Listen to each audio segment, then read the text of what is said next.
Welcome to 2-Minute Science Videos, helping you understand science in under 2 minutes. Snow snakes. Sometimes we see these cool ribbon-like things when snow sags. This is an amazing phenomenon. This one formed on my wall the other day. Here's some more examples. This one formed on a swing set. This one's a lot thinner, sort of like a drape. This one has lots of waves.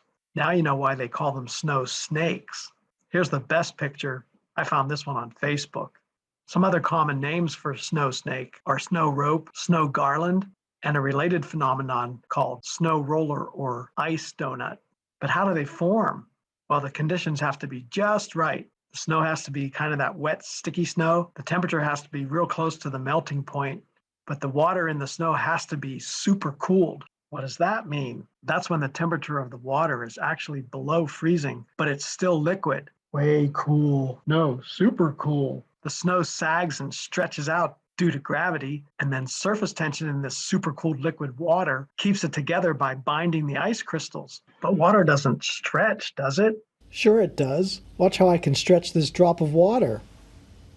As it stretches and bends, if it's not too heavy, it can hold its shape. When the temperature drops again, it freezes in that shape. Then we have a snow snake.